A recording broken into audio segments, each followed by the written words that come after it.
Okay, the title of my presentation, Content and Form, a Subjective Continuum, is a riff on a fairly famous article in archaeology by Robert Dunnell called Style and Function, a Fundamental Dichotomy. And I had a lot of professors, particularly in my master's program, who really agreed with the content of that article, that style and function are completely separate. The article was largely about ceramics, which is something that I've become much more familiar with since grad school about 10 years ago. And at the time, I really kind of agreed with the article, but maybe my experience in art, definitely doing my own work in archaeology, has made me sort of really question that style and function are two completely separate things. And so that's kind of what I thought about when making this presentation. And you see a couple of pieces here where I don't think that style and function are really that separate. And I'll talk about these guys later on in the presentation. This first piece is by Henry Darger, a sort of outside artist. He died in the early 1970s. He was a janitor, likely a mentally disabled individual. He also suffered a lot of trauma during childhood, and he kind of withdrew from that. And so his art is really reflective of his trauma and his dealing with sort of the adult world. It seemed to have froze him in sort of this childlike state. And so what you see is these three princesses, so these three girls who are kidnapped by like this evil man and forced into slavery. And his narrative, he came up with this sort of different world, and he called it The Realms of the Unreal. And so that's where the title of this slide comes from. And how they fought back against like this evil, saved themselves, saved all these other children. It's full of a lot of magic. He did a lot of drawing and painting and also collage work. And you can see here that they are girls in his narrative, but they have male genitalia. So I kind of am interested in sort of like the gender dynamics here. He probably just did not really know the differences. Is sort of the assumption. There's a very good documentary about his work, particularly a little bit about him. And he was kind of this reclusive man. And so just like the trauma that he went through as a child seemed to have sort of frozen him a little bit in this sort of childlike state, and this sort of innocence about it. And that is really interesting to me. I grew up in rural Mississippi, in a very small town, very religious. So as I grew up, I saw a lot of religious imagery. I went to a religious private school from second grade through high school. I was a very sickly kind of kid, so I was stuck at home a lot, mostly around adults. The school I went to was like 30 miles away from my little hometown. Didn't really have any other kids to play with, so I was stuck around like these adults a lot. And I see them tell me things about religion that didn't make a lot of sense to me. It never really did. And about other things too. So what about race and gender that didn't seem to quite fit with me? I was also kind of picked on a lot as a kid because I was kind of a weird child in terms of rural Mississippi. So even concepts like gender and race have always been sort of things I've thought a lot about, and religion as well. So I really can't say I ever really believed too much, but I tried to. And I would see adults sort of say certain things and then do sort of the complete opposite. So I got to be fairly critical of what's really going on, what is really real. And I still have a fascination with religious art. And this piece by Andrei Rublev is probably my favorite piece of religious art. And here we see three angels visiting Abraham. And so these are angels who are like these supernatural beings, but it's kind of like this sort of normal domestic situation. They're just kind of sitting around. They're not doing anything too drastic. And it's also sort of described as an early depiction of the Trinity. So like these three different angels representing the Father, the Son, and the Holy Spirit. And the Trinity is like this really interesting concept that I don't think anyone really understands. I'm not even sure you're supposed to understand it. You're just supposed to accept it, right? So what is real? What can we understand? And then placed in sort of this normal sort of domestic situation. They're just kind of sitting around a table, seemingly waiting on Abraham. I do like the colors and stuff too, and I think you can see some similarities between the Darger piece in the previous slide and this piece as well. Music, particularly like sort of folk music, is very important to me. It influenced a lot of the way I think about the world, politics, class, race, gender, those kinds of things. So I have a few people here. Woody Guthrie, probably my favorite song ever is Deportees by Woody Guthrie. So if you've never heard that one, I would definitely suggest checking that out. John Prine, who unfortunately we just lost this year. A lot of his music. I discovered him in college, so I came to him kind of late. But, you know, he was sort of working class and then sort of got famous as a singer-songwriter. An Angel from Montgomery is just such a perfect song. And then there's Sturgill Simpson, who's sort of like a more modern, more recent sort of outlaw country kind of guy. You can tell he's a bit rough around the edges from his t-shirt, I think. But a lot of these singers deal with class and religion and gender a bit, and Sturgill Simpson is no exception there. His song Turtles All the Way Down really takes on religion and what is reality and empathy and love and those kinds of things. And then I'm including Dolly Parton here, who is very much a part of my childhood. And she's just such a great person. I don't know if you know much about Dolly Parton. She's easily pigeonholed and stereotyped and mocked, I think quite unfairly. But her music is just phenomenal. And she's such a great and prolific writer. And sort of broke down a lot of barriers, especially in country music. And her song Wildflowers is just such a great song. I listen to that one constantly.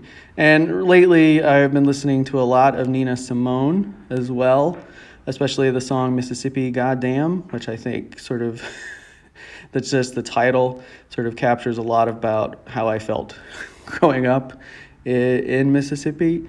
Just like it was very frustrating for me. But yeah, a great song, sort of like protest kinds of music from Nina Simone. And I really, really love stand-up comedy. I think it's probably one of my favorite art forms. And here we have W. Kamau Bell, who talks a lot about race. He has a show on CNN now called The United Shades of America, I believe. And then the next guy here is Hari Kondabolu, who talks a lot about race as well, also class and gender. Mark Maron, who is quite political, talks a lot about trauma, addiction, and things that sort of break down some of the gender stereotypes, because he has a lot of issues with food and body image and things like that. And I saw a lot of that kind of growing up. Being a sick kid, I was sort of teased about being very skinny. And then I kind of got fat later on. So some of those issues are definitely resonating with me. And then there's Ziwe Fumido, who is a writer for Desus and Mero, but she also has this interesting show, quote unquote show, on Instagram Live called Baited, where she brings on mostly white guests and asks them sort of very pointed questions about race. And they don't necessarily always respond in the most ideal ways. They often don't really have answers to her questions because they just have never considered race in the ways that she's thinking about it. So I think that one is very relevant for right now and how we're talking about race and everything in the context of politics and just daily life. And then at the bottom is Michelle Wolf, who became very famous for the White House Correspondents' Dinner. And she sort of was not well received after the fact. I think it's aged a lot better. I think the things she was saying then sort of offended sort of polite sensibilities. And it seemed like so long ago. It was only a couple of years ago that this happened. And I think her career suffered quite a bit, but I think she was quite right. And I've seen her live a few times. It's always great. She pulls no punches. She is what she is. Lots of things about gender in her comedy that is uncomfortable, but she makes it very, very funny. And I think that's the great thing about good stand-up comedy is it punches up, not down, and it does make people question what is real, what is reality, but in a funny way that's maybe a little bit more accessible. Writing, I love to read. I could have put so many books here, but I really love Margaret Atwood, particularly The Handmaid's Tale.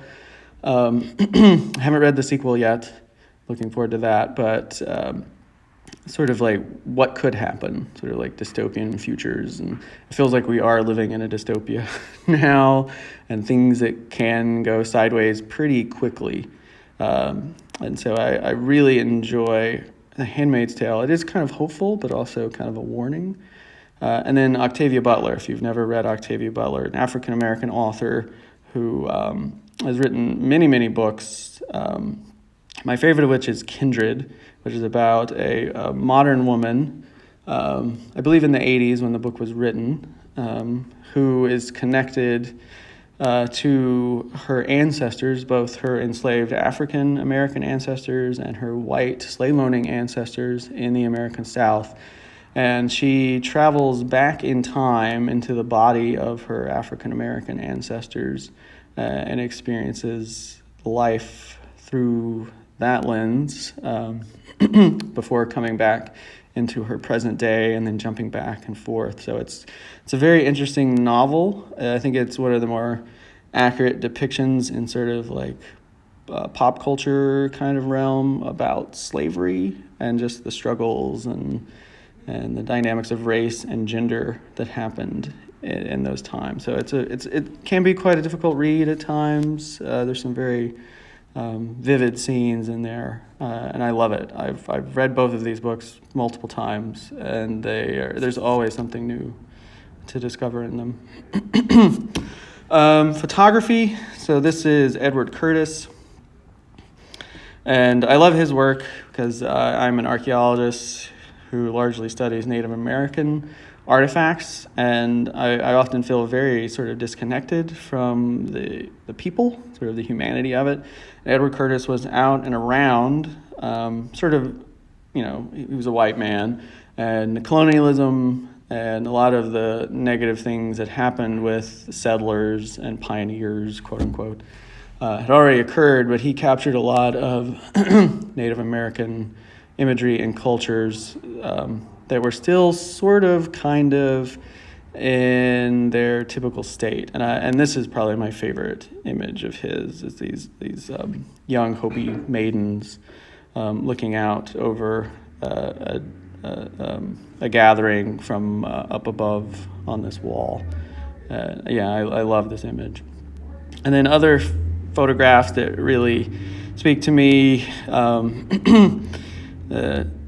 think about race and class and gender and war and all these other kinds of things. I think these have a very sort of religious framing to them. They look a lot like religious imagery, either intentionally or not. And they do deal with all these things, like what is real, what are we really doing, what really happened, what are the real human stories going on here. So this formerly enslaved African-American man showing all the lash marks from being whipped, this young girl in Vietnam, and all these other children who were burned with napalm.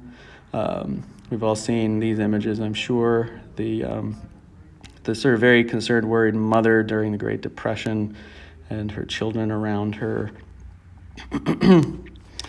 And then more sort of other forms of media. I could put a lot of movies and TV shows here because I do watch a lot of those.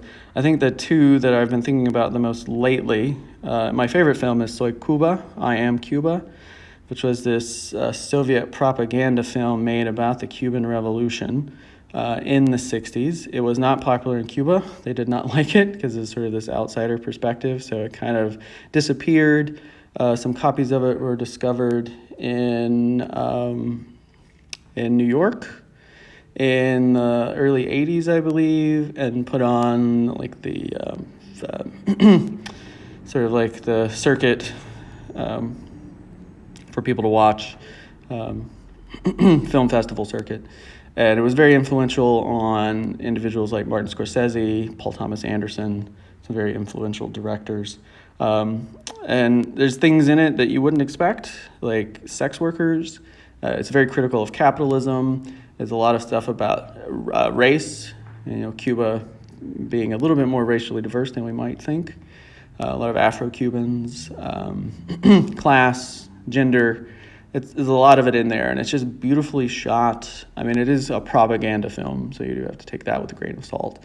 And then the other one here is the more recent show on HBO, Watchmen, which is sort of a sequel to a graphic novel. It doesn't really follow along with the Watchmen movie from a few years ago. It more follows along with the graphic novel from DC. And this one just starts off with the Tulsa race massacre and then jumps forward into an alternate reality of present-day America, where Robert Redford is president and there's race reparations and these white supremacists are trying to take over, foment insurrections and all kinds of things. So, it's an alternate reality, but it's dealing with a lot of things we're currently also dealing with. So very, very relevant. And the interesting about this show, it was insanely popular, it was very successful, and they just stopped after one season. They did not keep going. So it wasn't just like a money grab. And it's a very coherent one season. They could have gone for many more, but the creators decided to just walk away, leave it as it is. And it is, I think, perfect. It is a great show. Definitely encourage you to watch that. And I do really love animation. And I could put a few other ones here. I think my favorite animated show is Bob's Burgers, which seems kind of silly on the face. It is a silly show, but it is at its core about a working class, working poor family. So there are things about gender. They're very sort of open. Like Gene, the son, is kind of gender fluid a bit. The children are kind of allowed to be themselves. It does deal a lot with class, too. They sort of have this very rich, weird, eccentric, kind of very selfish landlord who they're constantly sort of battling against, trying to make ends meet. So I think there's a lot of other social context to this show than it just being like a silly show about a family making cheeseburgers. And more like gender bending things with childhood here. So childhood, I think, maybe is a lot of the theme running through this, my childhood. And then Darth Vader here. This is a local artist to Sacramento, I believe, Ayanna Frisbee. And I saw some of these just like a little craft fair that she had a booth set up at. And I wish I'd bought one of these Darth Vader masks with like these these transfer prints that look kind of like silly, cheap dishes, but do sort of change up, I think, the gender dynamics here. There's something about gender that really I can't quite put my finger on about these Darth Vader masks, but I love them. I can't stop looking at them. They're very sort of silly in some way, irreverent, I guess, a bit too, which is breaking down like these childhood kind of icons and thinking about them in a different way. And some of my other favorite artists, I own prints of these two images. So Alex Garant, who does like these sort of unfocused images where there's like multiple eyes and noses, like different iterations of the same person overlaid on top of each other. So which is the real person, what's really going on. It's sort of uncomfortable to look at, it's sort of disorienting. You're not sure quite where to focus. And I really like that too. It sort of makes you think when you look at it, even if you don't want to. You kind of like, what's happening here? And then Casey Weldon, who does a lot of play with like color and glowing things. And some of my favorite images are that he does with women who have like this glow coming from inside them or smoke coming out of their eyes. And it's just not really sure what's going on there, why I like it so much. I suppose it does make me think. It makes me stop and think, like, what does this mean? What's happening here? What is real? What's going on? And I love Frida Kahlo's work. I think this is probably my favorite piece, The Broken Column, just thinking about her experience with her bodily trauma and how to deal with that. I think there's a lot going on here, of course, with those kinds of things. And then Mr. Kahlo, Diego Rivera. I've seen this mural in Mexico City. So this was, of course, the first one was made for the Rockefeller Center in New York, and it was too communist, so they destroyed it. And then this is the reproduction that he did, Man, Controller of the Universe. And it's got like everything I like. There's socialism, there's science, there's like the atomic age stuff. There's Charles Darwin hidden over in one corner. Lenin and I think Trotsky are in here too. Just a little bit of everything. Commentary on war, work, class, society. I just love it. And there's the pre-Columbian, maybe I shouldn't use that word, indigenous kinds of things going on here too, which isn't a lot of Diego Rivera's work, but I love this piece. I just stood and stared at this for like an hour in the museum. There's so much going on here. And I really love Mark Ryden's work. Also, it's kind of childlike in a creepy kind of way, but I think breaking down sort of the stereotypically American things in our culture, gender as well. I love the religious aspect of this. And I love Ron English's stuff too, and this is probably my favorite image of his. I have a poster of this that my girlfriend hates, so I'm not really allowed to have it up because she thinks it's too creepy. But I think the way that we market to kids and consume products is way creepier than the art, and that's what I like about this piece. So the American flag background, the PBR, the cigarettes, the children in their costumes, the Ronald McDonald imagery there with the one child in the front. Yeah, it's all the kind of stuff I love. Commentary on capitalism a bit. And then Viola Fry, I think there's a lot of childhood imagery here. I really love her platters more so than her large figurative work. So I saw the exhibition of her work last year at the De Rosa, and I just stood and stared at the platters more than some of the larger sculptural pieces. And they remind me of things I really liked as a child, sort of like Pee-wee's Playhouse kind of stuff, just like the color, sort of some of the more simplistic kind of imagery, like the face here on this platter. The one in the middle is just so many things like toys and mermaids. And I do really love the silhouettes of like the businessmen that show up in a lot of her work. It's just kind of creepy, like what's this dude about? What's going on here? It's like this man with power who's kind of like in the shadows. What are they doing? Don't really trust them. What's going on? So questions about like reality again. What's really happening? And then this is an artist. I forget his real last name, but this is his artistic name. This is what he goes by, Sean Star Wars. And he does a lot of imagery with pop culture, Star Wars. He's obsessed with Mountain Dew and like early 80s Atari video games. He's from the South. He lives and works in Laurel, Mississippi right now, a little bit in Louisiana as well. And I love the color. So I think yellow and green and orange are showing up quite a bit, none of them realizing this. And I think some of these have sort of like that religious kind of framing, like the birthday party could be sort of like Last Supper-y. And there's just lots of things that I love about these. They're simple, they're kind of crude, they're a little weird and creepy. Like, what is reality? What's really going on? What is childhood like? I think it captures a lot of that kind of imagery as well. And he does all kinds of stuff with these wood block prints, these wood cuts.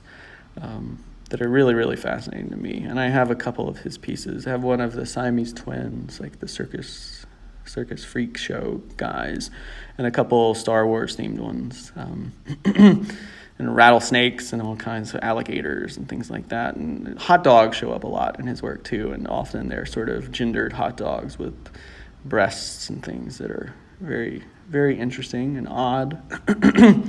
And I, being stuck at home, was a sick kid, I could not go outside, didn't really have many friends around to play with. It makes my childhood sound like it was traumatic. I had a very good childhood, I think. It was just sort of isolated.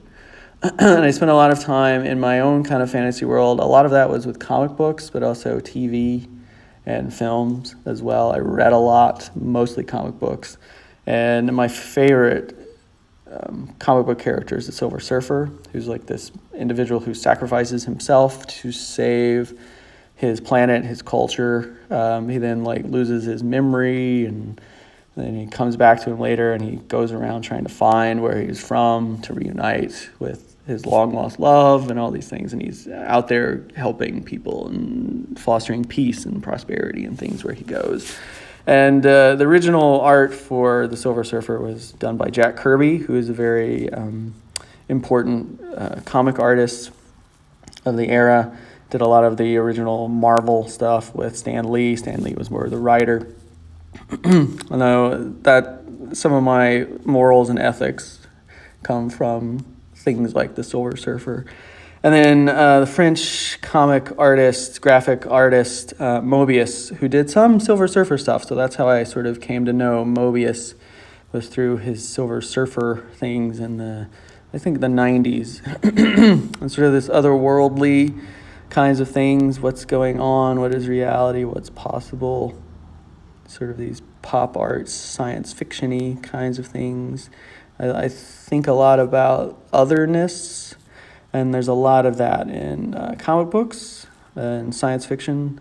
And Moebius has some very, very good images of that. And I think his work it's very calming to me. It's just like,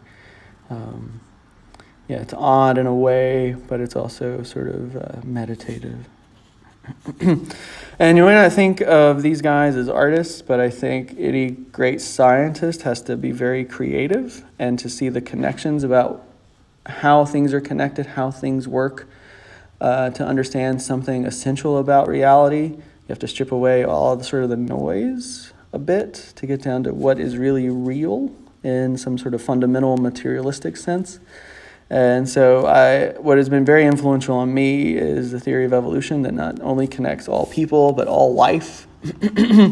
And that is a very profound kind of concept. And to understand even a little bit about how that works is an amazing insight into reality and into the world. And to do that in a time where religion and class were so powerful. And Darwin himself said that humans probably originated in Africa, where everybody else at the time was focusing on Europe because of their sort of racist, classist ideas.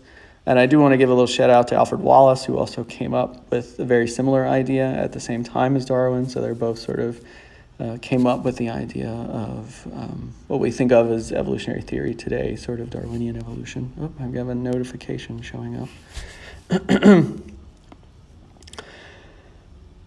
So I think there's a bit of important creativity that goes on in science, and I think these men, particularly Darwin, were very creative in how they arrived at their ideas. And then I'm changing over to form with different content, so I think the first half of this was all about sort of questioning reality, finding out what's really fundamentally there that connects everything, and in many different forms the art manifested itself. And here they're different forms of art, but where the content is a little bit more subjective. And I think all art is sort of subjective, but that was my thought here. Things that have more potential in them, that are more based on what the viewer is thinking. So here is a piece by Ai Weiwei, sort of this, Coca-Cola emblem placed on this sort of iconic, ancient, traditional Chinese ceramic form. And so concepts about consumerism, capitalism, how even art objects are treated. And then there's Aaron Toole, who's a local guy out of Berkeley. I don't know if you guys have seen his work, but he says he just makes cups. And of course, that's not quite true. He does make cups, but they're covered in images about war, patriotism, class, gender, violence, race, all kinds of things. And he himself is a former Marine. He was in Desert Storm, the first Gulf War. And he is the ceramic tech at UC Berkeley, and they call him, I think, the Kiln Fairy. So that's his imagery there. He's very funny. He's a very large guy, so he's kind of imposing when you see him in person, especially when he wants to give you a hug. And so here's the image from the first slide, Necro-Capitalism. And the interesting thing about him is he doesn't sell any of his work. He just gives them away, which I really, really love that concept. And he displays them in galleries in sort of these rows, almost like they are soldiers, but the displays mimic the American flag because it's red, white, and blue in all of his cups.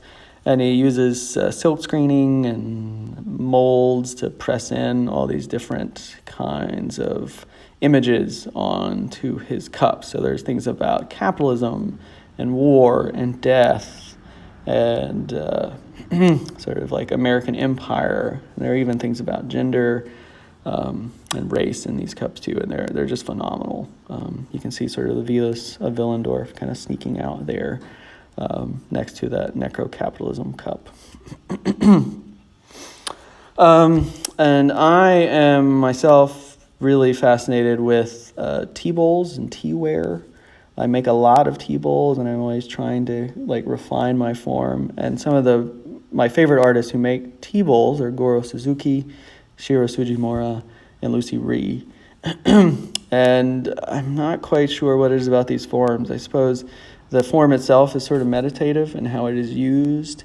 The experience is very grounding. You're in the moment. You are a person with this utilitarian object, using it in sort of a very prescribed, kind of ritualistic way that everyone else who uses these kinds of bowls also does. So it connects you to the moment, to other people, but the experience is unique to that particular moment. And the forms themselves can be kind of playful, but they're playfully refined, I guess. They're sort of dynamic, but within the bounds of this tradition. And so to make a good tea bowl is very, very tricky. And so that's always a moving target for me, how to make a good tea bowl. So I think a lot about tea, sort of the ritual of it, the groundingness, how grounded it is, where the tea comes from, how earthy it tastes, the water, all of those things. Just the experience, sensory experience of tea, and the the objects we use to consume. Teapots too. Like I say, I'm fascinated with tea and teaware. I don't think anybody has probably ever used these teapots to actually make or drink tea, but they could be. And so there's the aspect of the object as a utilitarian thing, but also an art object that has something to say as well. So Richard Notkin and his concepts of like war and criticizing sort of like a lot of nuclear stuff, and also other political, governmental kinds of things here. The skull, the use of skulls. I'm very interested in skull imagery. And then George Orr, this is probably one of my favorite teapots ever. And just even the glaze here just sort of makes me think atomic kinds of stuff. And it's not necessarily, I guess, the most useful teapot. Like that glaze is beautiful, but I'm not really sure how functional that would be.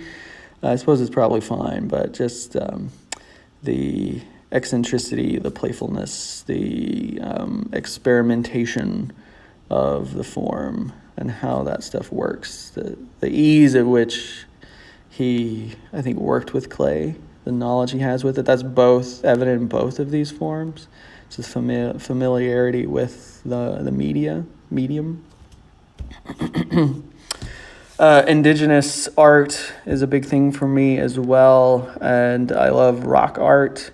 And my favorite is the indigenous rock art in Australia, which is some of the oldest in the world. So these are probably around 30, 40,000 years old. They do continue up to the present day, but this just is a very haunting kind of image. But it's also very human, like humans make art. That is what sort of defines us as a species. We're the ones who do that. Neanderthals didn't do that. Homo erectus didn't do that. Not in ways that we recognize, at least. Not representational art. And so like these images of faces and what do they mean and what's going on here. It's sort of grounding in that way. You're sort of stuck like looking at this. It just sort of everything else sort of fades away. And I've never seen any of these in person. I've seen some sort of projected onto walls in museums, sort of at the same scale. And it is quite breathtaking, and just like you just want to sit and stare at it forever. And I'm an archaeologist. I've mostly worked with Native American artifacts. And my work has mostly been with lithics, stone tools, but I'm fascinated with ceramics. So here are some images of some ceramics from the Southeast, where I've done most of my field work. And so what you see is a drawing of a burial vessel, a burial pot from Georgia. It's a highly decorated pot. This is a cooking vessel, and often we see these with the remains of women placed in them. So this would be a bundle burial. So the person's body would be laid out to decompose, and then the bones would then be collected and then placed into the vessel. And often when that happens, like small bones sort of don't make it in. So that's an interesting thing as well. And what we think is that the women, the individuals interred in these vessels, were the owners of the pots, because the pots show useware. They were used to cook, and these larger vessels were probably used to cook hominy, corn. And so there's charring and flame marks on the outside. There's residue from cooking stuck to the inside walls of the pot. So it's sort of this utilitarian object connected to that individual person. It's something that they used in their life, and then that helped feed them, nourish them and others, and then their bones are placed in that. And I sort of really love that kind of idea and imagery. And then these head pots are very common in late prehistory in the Southeast, Mississippian period, so after 1000. And this one is from Arkansas, and we often find these in burials. So they were probably not utilitarian daily use items, but were special sort of ceremonial things put in the burials. But they are quite remarkable, very well made, coil built vessels that are just really amazing to look at. And then these other objects, so I'm more perhaps familiar with these from my research. These carved and ground stone objects on the left are called banner stones, and these are weights for atlatls. And so they could be very simple, but individuals, these people, design them very stylistically, with wings and all kinds of other things. They picked stones that were intentionally striated of different colors to be quite beautiful, even for this utilitarian object. Like I say, they could just be round. They're just there to serve a function, but they're made very stylistically. So that's perhaps my issue with the style and function being fundamentally different, my reference to the beginning.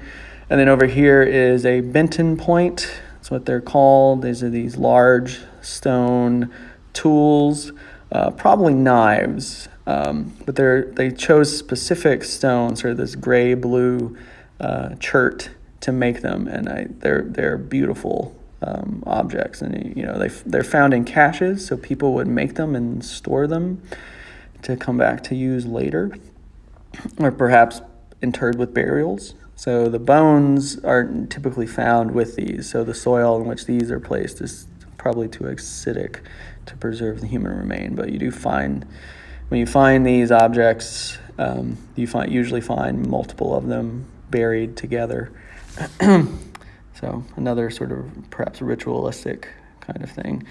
And this is an atlatl, just to give you an idea what the banner stones are for. So an atlatl is a spear throwing board. So you can see the cartoon guy using it. It's kind of like those things to throw like tennis balls for your dog. The same concept. And you can see that there's a weight on that second image from the top, from the side view. That's what a banner stone is for. It's to give a little bit more oomph to the throw, more force behind it. And you can see here that it's just this simple sort of round rock sort of lashed on there. But the banner stones from the previous slide are sort of like this very ritualized, stylized kind of way of doing that. It's not necessary, but it's what people do. And then here, some textiles. I don't know if you're familiar with Gee's Bend. It's this African-American community outside of Montgomery, Alabama. And, sort of subjected to racial violence over many, many, many decades, centuries. And they're quite famous. The women of Gee's Bend community are quite famous for their quilting. And here is a quilt made from the old work clothes of one of their husbands. So like taking these utilitarian objects. And this is after he died, sort of like remembering him, all these sort of daily sort of very personal items made into this larger quilt that is quite beautiful, and a way of an homage or remembrance to the person. And they make me think of these Japanese boro cloths, which are these indigo dyed cotton textiles that are stitched together in a similar way. And the boro cloth comes out of the period where Japan was quite isolated, did not trade with outsiders in like the 17th and 18th centuries. And so cotton became quite rare. And so these things would be stitched together to preserve them, passed down generation to generation, sort of in the same way that the Gee's Bend quilters have done. And now both of these are sort of more recognized as desirable art objects, but I appreciate sort of their connection to the individual people and sort of the daily life and preserving things. And then architecture here, I see a lot of these dog trot houses, which is the image on the left from where I grew up. These are sort of like the the architecture of the South, the rural South, that sort of grew up out of necessity. So you'd have like a kitchen and a storage on one side. You don't want to heat up your whole house, especially when there was no air conditioning with cooking. So the living spaces are separated from the food preparation spaces because it does get quite hot. And they're called dog trots because the dogs would like run right through the middle. And so it does create more airflow for cooling. There's a large porch for like gathering and socializing. And there are not many of them left. A lot of them have decayed and fallen apart. There's one in particular I always think of in Kemper County, Mississippi, which is painted. So there was like this traveling painter in like the 20s or 30s who went through, and this house is just this dog trot house, which is like this simple architectural design, but it's painted with all these sort of abstract Art Deco paintings that are still mostly preserved. They're a bit faded, and I could not find any images of that house. I have some on an old hard drive or something somewhere from years ago, but I could not find them. But I love that house and that imagery. It's on the National Register of Historic Places, so hopefully that one stays preserved. And then over here is the Dymaxion House, which is a design by Buckminster Fuller. Sort of utility on one side, and I suppose the Dymaxion House was designed to be usable, but nobody ever lived in them. They never got built. Sort of like this high concept, which I don't know necessarily took into account what people would like. Sort of more utilitarian, strictly functional, but also kind of stylized. There were only two built, and I think the only one still surviving is in the Henry Ford Museum outside of Detroit.